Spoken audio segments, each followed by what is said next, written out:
Merry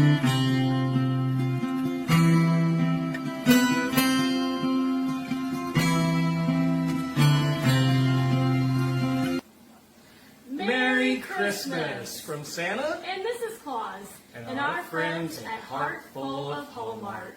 Remember to like and subscribe. Hi. Hello. Thank you, Cindy, for joining us today. We can't wait to dive into all things Christmas. Yes, I love it. The best time of the year. It is. But you know what there is about Christmas, right? There's nothing like Christmas. There's no place like it, which is coincidentally the new title of your new movie. Good one. Good, Noah. I mean, Yeah. jam in there a little bit, some jokes. So we also have a special guest here. We have my brother joining us today, Bryce. Hi. And now he is the second to last one to join for an interview with Cindy. So next time we got to get your mom on here. No, she has to join us next time. Oh yeah, that would be the best. I love the Fam Jam. I'm their honorary sister, you know that? Yes.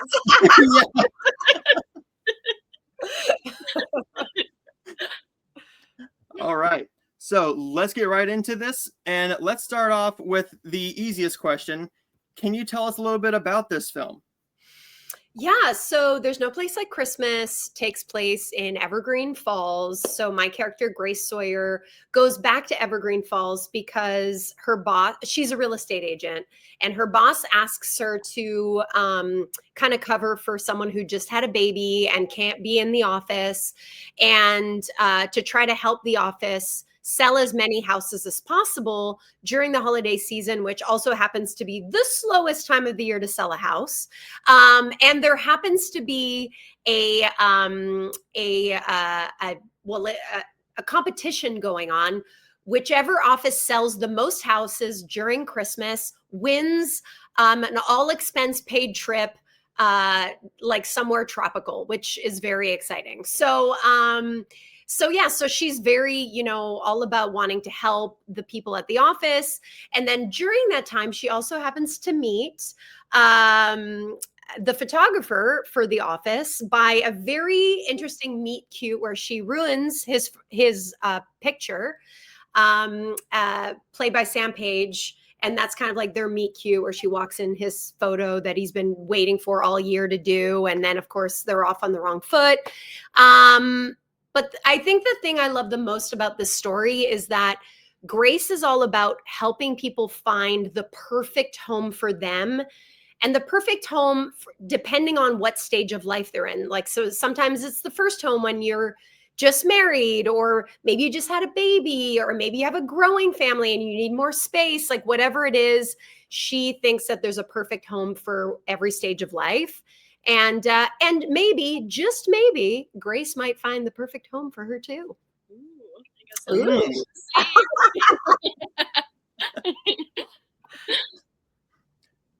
So we know how this goes, but for anybody new here, Kirsten and I will both take turns asking you a question about the film. Okay. And let's get into this. Okay. Kirsten's going to go first. So what's the thing about your character, Grace, that you think the audience will find the most relatable and lovable? Well, I think the thing that I love about Grace the most is just how mindful she is about helping people. And she just really cares about helping people find their perfect home. It's not just about selling a home or making money. It really is about finding the perfect fit and really listening to people's needs and finding what it is that they're looking for. And so she's really caring, really observant, really understanding and present.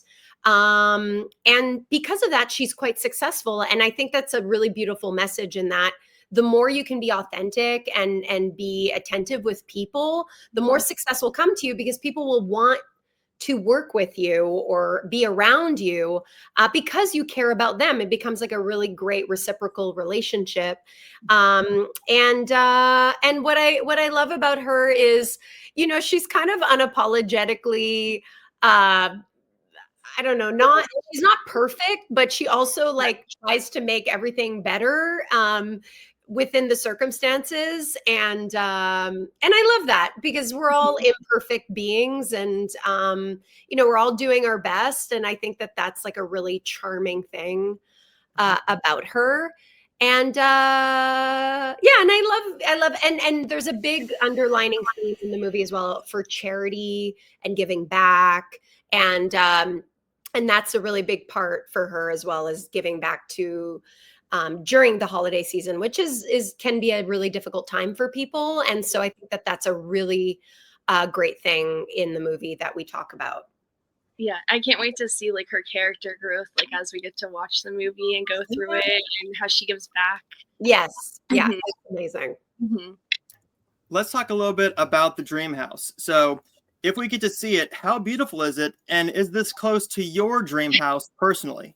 Ooh, yeah. So there's multiple homes in the movie that you'll get to see, so last year, my husband and we bought a new home. So I felt like I was still very much like in the mindset of like looking at homes and shopping for homes. So I felt like a closeness to Grace and the real estate world. So that was cool. But you get to see like very different homes. And that's what I love about it, is that there really are so many types of homes. Like there's homes that are more like maybe worn in a little bit. So they might have like a little bit more history and a little bit more, like they might not be perfect per se, but they're cozy and they're warm. And then there's like the more modern homes, which are like a bit more, I don't want to say stale, but kind of like clean cut lines and very like white. And then there's homes that have a little bit more like detail and I really love the different homes that you see throughout the movie, which is cool because they really are so different. And especially when you see them on camera too. And then you add like the explosion of Christmas and the different Christmas decor within each home. I think that that's really cool too. And it kind of goes to show you how different each home can look during Christmas as well, which is really a lot of the reason why we watch these movies, right? We want to see the Christmas explosion. Let's be honest. Yeah. Who doesn't love all the Christmas decor? It just makes the season even brighter. Yeah, I get it. I can't wait to go home and decorate my house. and I'm sure that Suze cannot wait to lay underneath the tree. That's right. Make that white snow yellow. She's a sweet girl. We know she wouldn't do that. He's a sweetheart. No, she wouldn't. My dog, on the other hand, yes, he would. Oh. Yes, he would. And we know it's in Evergreen Falls, and it sounds like the most picturesque town. What aspect of this town's Christmas decorations or setting impressed you the most during filming? Ooh. I really loved the Evergreen Falls Realty office that we shot at, which was actually a real realty office, Cool. Which was legitimately in an old home that was now converted into an office space, which I thought was really cool. And it was nice. There was like a beautiful fireplace, and it was like a bunch of different rooms, and that's how you kind of know it's an old house. Old houses have a bunch of like small rooms rather than like big rooms, which is like a lot more of a modern thing. So I just really loved the realty office. And the characters in it are amazing. And then you add Grace, who's from the big city, and then you got the small town feel, which and if I forgot to mention, Grace is originally from Evergreen Falls, so she goes back and of course meets Luke, played by Sam Page. And I'd say the realty office was my favorite, and they really decorated it like really big, because the characters that work there are like super into Christmas, and they are really into winning this trip. Like they cannot, like they have a bell every time. And like every time someone sells a house, they ring this bell. They're one step closer to winning this prize, to going on this tropical vacation. And like, it's actually really funny. I can't wait to see like everybody involved all Yeah. like show how much they love Christmas. Yeah, there's some really good characters in Mhm. What is the scene you're most excited for fans to see? So as I was saying, we shot a few days in this beautiful church, and we had so many beautiful scenes in the church, and it was quite picturesque, and it really like, I don't know, when the camera was on any angle in it, it was just like magnificent. And there was a balcony up top, and we shot this beautiful scene looking down onto the entire church. And it was a scene between Sam Page and I, and it was like quite a beautiful kind of emotional scene. And there's just something about the way the light hit the stained glass, and just with all the Christmas decor. I'd say that was probably, to me, the most beautiful, meaningful scene among many, but there's just something really magical about that one. There we go. And Grace is focused on a sales goal and of finding a permanent role, while Luke seems more rooted in like the local lifestyle. How do their differing motivations clash but also help them grow? Ooh. Well, Luke kind of reminds Grace of where her roots are, which is Evergreen Falls, and fundamentally, she is a small town gal who's gone to the big city, and is reconnecting with what she knows and how she grew up. And I think that that's a really beautiful thing that Luke reminds her of. And he also helps her discover, the different angles and the different, and sometimes when you've been doing something for a long time, like she has, where you're selling homes and you care about people, but sometimes you lose a little bit of that magic.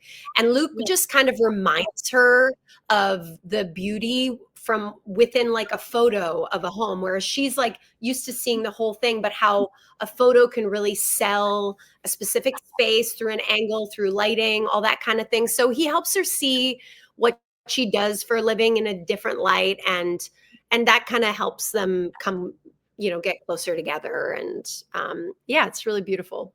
Yeah, I like that. Seeing how you can find beauty in different ways, especially during Christmas Yeah. time. Yeah, and looking at it from a different lens. Yes. No pun intended. Sometimes we get used to just the same old, but Yep. knowing that it can be different is Mhm. nice. And this one I think is a really fun one. So if you Okay. had like the ultimate Christmas realtor showdown, what would the reality show name be? And what type of like holiday challenges would you have in the show? Whoa. Okay. This is good. What would it be called? It would be called Real Estate Smackdown, or uh, uh, uh, Christmas House Clash or explosion, like or not like, not like a literal explosion, but like although that could be interesting too. Now that'd be a show that every man in America would watch and binge watch. Everyone would be like, no. Yeah, I guess some of the games could be like, who could decorate a room fastest, or who could uh, mm, or like it could be like one of those like elf on the shelf things, where like who can turn every room into like a different elf on the shelf like takeover. Maybe it's yeah, wow, that's good. I don't know. Or like it could be like homemade decor, where you have to make, Oh yeah. you only can make Christmas decorations on what you have at home, which I think is like a really fun concept, because I feel like people used to do that a lot more back in the day, where like popcorn and Yeah. paper and whatever it is. And I think there's something about bringing it back to basics that could be really fun, Yeah. and using your imagination and making your own cards and making your own wrapping paper, and like I don't know. Mhm. No, I There's agree. a lot of things there. Yeah, yeah, the nostalgic Christmas. Yeah, yeah, totally.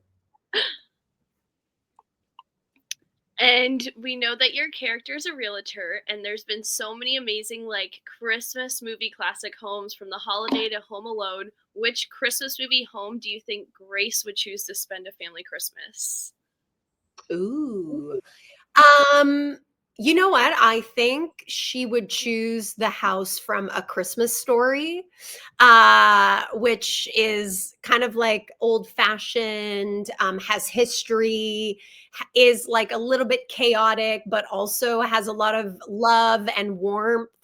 And I think that that's what Grace is all about, is that, life isn't perfect, but it's also about like the feeling that you get it when you walk into the house, where it's lived in, and Yes. every room tells a different story. And I think that that really shows the type of person Grace is that she's all about that nostalgia, Mhm. and she really has a great appreciation for homes in general, but especially homes that tell a story.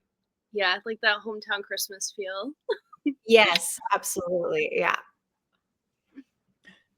So there's the questions for that movie, but we can't have you on here without talking about a couple more things.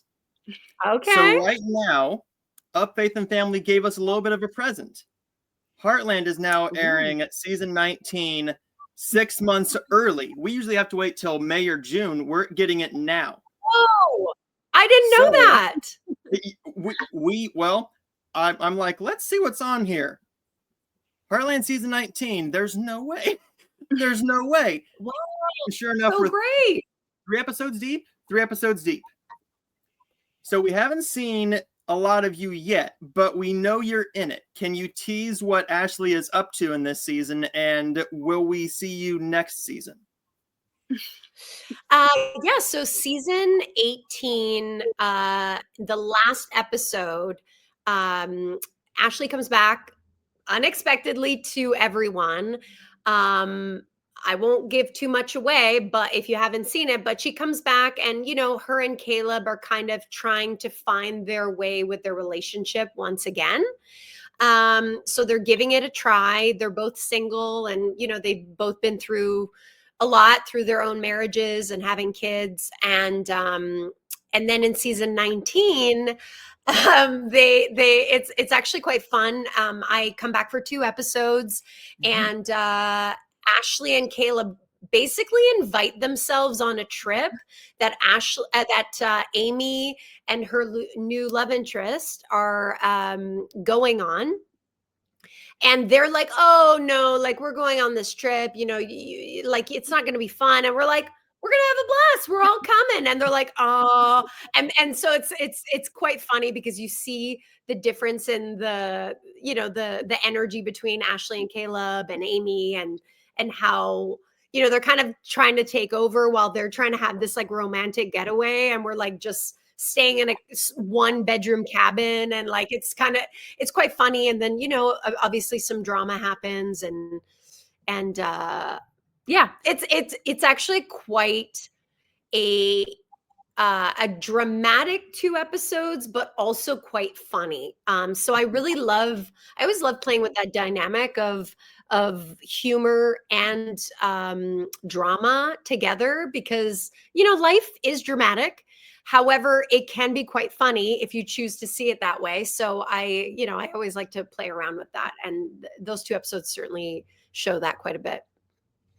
We can't wait to see them. We got a blessing with Heartland.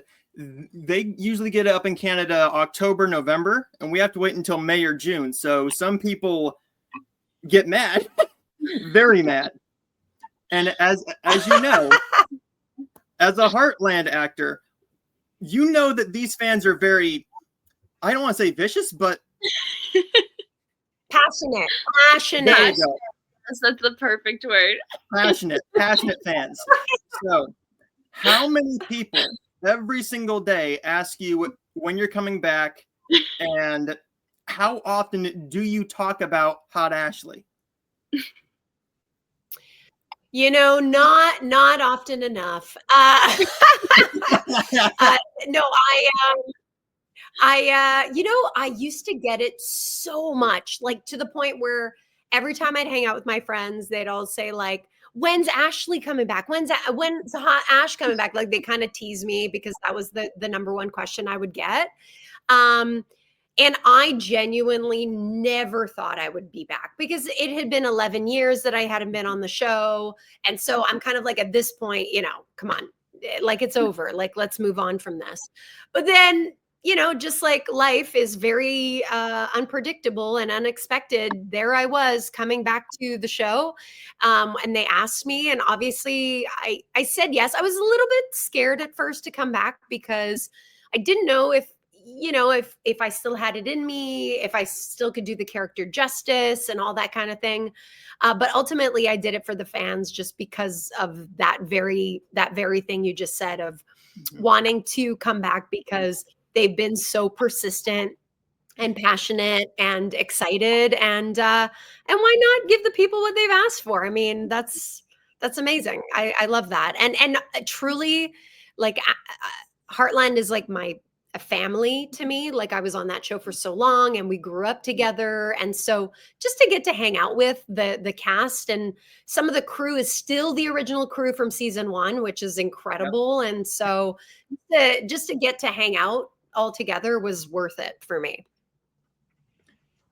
My mom is one of those people. Every single season, since we started the talk, she's like, "Can you ask her when she's coming back?" I'm like, "She can't tell me if she is. I promise. She can't tell me." Now, we're going to have Bryce do a game with you. Since we have him here. Oh, snap. All right. We're getting serious now. This is going to be fun. So since we've done this or that Christmas movies, we're going to do this or that Christmas songs. You choose which song you would rather listen to right now. Okay, great. Can't wait. Here we go. Would you rather listen to Santa Baby by Gwen Stefani or Christmas in Hollis by Run DMC? Whoa. 2 totally different songs. Yep. So different. You know what? I'm going to go Run DMC on this one. That's my dad's I'm going to go favorite. I'm going to go different. Yeah, because why not? Everybody is going to listen to that song now. If you guys haven't heard it, I mean, that throws it back. It's a jam. It's great. Every time that we're at ChristmasCon, my dad asks the DJ to play that when we're there. He's like, "Can you play Christmas in Hollis?" Really? Oh my gosh, I love that. That is perfect. Well, one more reason why I'm your adopted sister. Exactly. That's great. I mean, come on. All I Want for Christmas is You, George Michael's Last Christmas. That's tough. That's a tough one. I'm going to go with Mariah Carey just because I feel like that song literally is Christmas at this point. Like, I feel like if you don't listen to that song at least 1,000 times, is it even Christmas? Like, I don't know. Exactly. Although Last Christmas is iconic. Like, that's an iconic song. Oh. White Christmas or Michael Bublé's It's Beginning to Look Like Christmas? Bing Crosby all the way, all the time, forever. Like that's the go-to. Like at Christmas time, Bing Crosby's Christmas is on for me always. It's just a classic. Definitely. His voice is like smooth like butter too, you know? Oh, it is. Can we please just bring him back, please? He was a national treasure. Really? Yeah, that might be a bit hard, but we'll try. Yeah. Maybe in the future. Yeah. Ooh. Rocking around the Christmas tree or Do They Know It's Christmas? Oh. I'm gonna go with Brenda Lee because that song makes me think of Home Alone all the time, rocking around the Yeah. Christmas tree. Like it's just like a good, like there's so many Christmas songs that are like more slower paced, and I like that one because it's a bit more Yeah. like a It beat. gets you in the Also, like that, right? Like that time frame as well is like it just makes me happy. Like anything that's kind of like Motown, like oldies, like that's my jam. And that will end it for this interview. Cindy, thank you so much. Woo! We love to get to talk to you, no matter what it's about. And I'm sure that we have a I lot love more to talk talking with you to you. about. I know we have another Yes. season of Thanks Hope Calls. Yes, so we'll probably chat when Hope Calls is about to come out Yes. next year. Wait. And as always, Awesome. everybody, Well, yeah, and Merry Christmas, Happy Holidays, and enjoy the movie. and speaking of the movie, that comes out 2 weeks from as we are recording this, November 29th, 8 Eastern on Great American Family, 2 days earlier on Thanksgiving Day, Great American Pure Flix. If you want to see it early, subscribe there, just like I will. And as always, everybody, like and subscribe for more, and we'll see you guys next time. Keep your heart full of Hallmark.